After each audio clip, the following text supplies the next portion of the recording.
మార్చిలో రిలీజ్ అయింది India's biggest block buster Dhurandhar 2.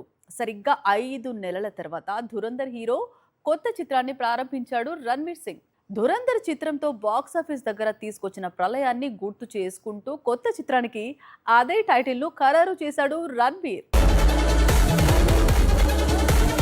Dhurandhar hero కొత్త సినిమాను ప్రారంభించాడు. ఈ విషయాన్ని అఫీషియల్ గా ప్రకటించాడు.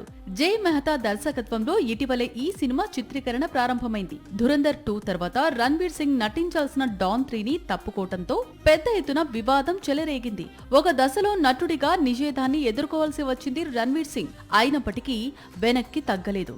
డాన్ 3లో నటించలేదు. తాను అనుకున్న విధంగానే ప్రళయ్ సినిమా సెట్ లోకి అడుగుపెట్టాడు రణ్వీర్. ధురంధర్ లాంటి బ్లాక్ బస్టర్స్ చూసిన తర్వాత రణ్వీర్ సింగ్ చేస్తున్న మరో సాహసం తన బ్యానర్ లో తానే హీరోగా సినిమా చేయడం, పైగా 2 వెబ్ సిరీస్ లు తీసిన జై మెహతా దర్శకత్వంలో నటించడం. జై మెహతా గతంలో super hit web series scam 1992 అలాగే లూటేరే వెబ్ సిరీస్ లు తీశాడు. ఇతను రాసిన జాంబీ స్టోరీ ఫిదా అయ్యి డాన్ 3ని పక్కన పెట్టి ప్రళయ్ పేరుతో చిత్రం చేస్తున్నాడు రణ్వీర్ సింగ్. ప్రళయ్ లో హీరోయిన్ గా మాలీవుడ్ బ్యూటీ కళ్యాణి ప్రియదర్శన్ నటించనుంది. తనకు ఇది మొదటి హిందీ చిత్రం. 300 కోట్ల భారీ బడ్జెట్ తో తెరకెక్కుతున్న ఈ సినిమా రణ్వీర్ సింగ్ కెరీర్ లోనే బిగ్ బడ్జెట్ మూవీగా రికార్డుల్లోకి ఎక్కనుంది.